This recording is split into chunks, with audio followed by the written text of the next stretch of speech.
Hey everyone, this is Dr. Robinson. I'm going to provide you a brief overview of Chapter 4.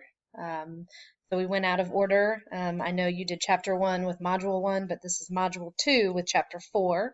I think before we jump into addictive use disorders, we need to know what it's like to actually work in this field, and that's going to sort of set the pace for some of the information going forward. So what I've included on this module is, of course, the PowerPoints without my lecture, PowerPoint with my lecture. There's a link to the North Carolina Substance Abuse Professional Practice Board, and there's a link to ICNRC. So the practice board, North Carolina Practice Board, Substance Abuse Professional Practice Board, if you were interested in being licensed as a clinical addiction specialist, you would apply to that board, and of course you'd have to meet many requirements. In addition to the requirements you have to meet to be an LPC, you'd have to meet all these requirements, and we're going to talk about a few of those today, but you'd have to apply to that board and they would approve and oversee your license. ICNRC is the International Certification and Reciprocity Consortium, and I'm a subject matter expert through this agency, and that agency is tasked with the exams that the boards use to give a license. So in order to apply for LCAS, you have to have taken the exam that ICNRC creates and oversees. And as being a subject matter expert, I help create these exams, and they're really difficult. I have to tell you, I found the exam, the addictions exam that I had to take, much more difficult than the NCE. So just FYI, it's not an easy exam, but it's all relative to counseling and counseling in the addictive use disorders specialty. So those are the links that you have there. You also have a link to a document that are the 12 core functions, and we'll talk about that in a minute, but let's jump into this chapter. All right, so because this is a specialty within the counseling field, there are some ethical and legal issues that are unique to substance use and addictive use disorder, working with substance use and addictive use disorder clients. We'll talk about some of those in a little bit, but there's also a difference in sort of our professional affiliation. So like I said, you're going to be licensed as a clinical addiction specialist. So you could potentially have two different licenses. You have the LPC and then you can have an LCAS. There's a different set of ethical codes. There's a different, you still have to follow federal and state laws.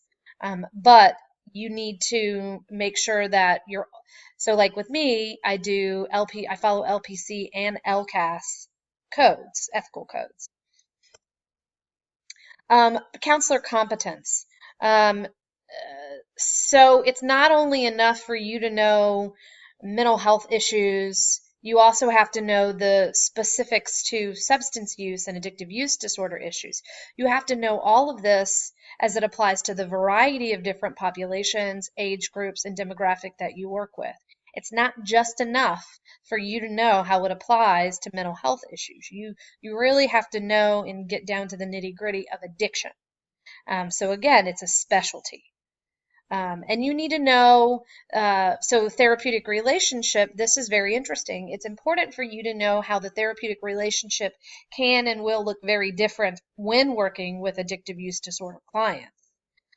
You need to know that because addictive use disorders tend to develop very early on in an individual, so we can sort of trace back in our clients that they started having problematic behaviors typically in adolescence or early adulthood. So, and we'll get into this a lot as we talk, but because of this, some boundary issues, I have this as an example, some boundary issues may be new to these clients because they haven't been able to sort of go through that developmental piece in a way that supports normal development and normal growth. If you're using all of the time, you might miss some of these developmental pieces that you're supposed to go through. Think back to your lifespan and development course if you've had it. I'm going to get more into this in a bit, so I hope that wasn't too confusing, but just know that there are some differences. And then, of course, when we look at this from a culturally competent perspective, how are we viewing addictive use disorder clients in a way that honors their culture, their race, their ethnicity? We know that the use of substances, the acceptance of substances, the way that substance use is dealt with from a treatment perspective varies across races and cultures and ethnicities. We know this, and again, this is something that we're going to talk about a lot. And so from a counselor perspective, are you aware of this? Part of this professionalism of this specialty and the licensure of this specialty looks into all of that. Education. The question, what is enough, when to refer? There's never enough education to receive when we're talking about mental health issues and addiction. As a counselor, you are always to be up to date and current and well read in your field and being aware of the changes. If you're operating from a perspective that is 20 years old or 15 years old or even 10 years old or even 5 years old, then you're outdated. So it's our mandate to constantly be up to date. Counselors in recovery. This is important. This was a piece of my dissertation, actually. I find this to be really important, that I like researching this topic. So unlike other mental health issues, it is not uncommon for you to work alongside a counselor who may also be in recovery. So let's think about that for a second. Let's dissect this. So a counselor who struggled with an addictive use disorder themselves is now working alongside or working with a client who is in recovery or contemplating being in recovery or doesn't even want to be in recovery but struggles with the negative consequences of addictive use disorders. Consequences being the gamut, emotional, psychological, physical, familial, the whole deal. So, counselor in recovery working with a client in recovery. There is the possibility, a greater possibility, if you will, for dual relationships to exist. So dual relationships in that we go to the same AA meeting. Okay, so now the counselor and the client are in the same AA meeting. Well, now your relationship with this client extends beyond your counseling session. And what do we as a counseling field say about that? How do we monitor that? The counselor is the one that has a bit of power differential and has to recognize that the client, we need to respect the client's perspective on things like, having their own space for their own recovery. That's just one example. The other thing is counselors in recovery do tend to be trained in the one way that they got sober. So they tend to favor their approach over more holistic or evidence-based or different approaches. I could talk about this all day, and we're going to get into this in a little bit, but know that counselors in recovery do exist, and they exist on a variety of different educational levels. So I'll jump into this right now. So there are 3 different ways that a counselor can be a counselor in addiction. That is with a high school diploma, then they have a certification. That is with a bachelor's degree, and they maybe they're a registered addiction counselor, or with a master's degree and they're a licensed addiction counselor. So visit that North Carolina Professional Practice Board and see the various ways that counselors, I'm using air quotes here, exist in the world of addictions. Counselors who have never used, what are your assumptions about use? Do you favor the moral model because maybe you are more of a religious individual or more sort of religious focused counselor? Self-care. What we know about addiction counseling is that this has a very high rate of turnover and burnout. And then what does research and best practices say about addiction counseling? It's your as a counselor in addiction counseling, you have to be aware of and up to date on these best practices. So again, going back to credentialing, I mentioned that there are various levels of licensure, certification, and registration, and that is contingent upon the level of education and training you have.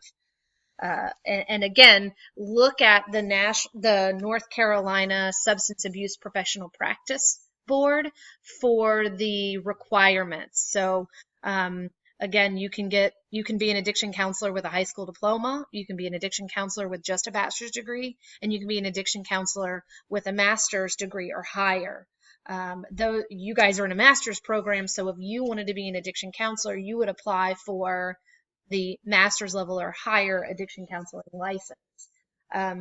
The additional requirements and components that go along with obtaining an addiction counseling license, certification, or registration are specific substance abuse courses and continuing education hours, and then supervision and direct work with addiction counseling clients. And so it's not an easy process. And I'm happy to talk to any of you guys about this process if you're interested in becoming an LCAS, because you can do it simultaneously while working on your LPC.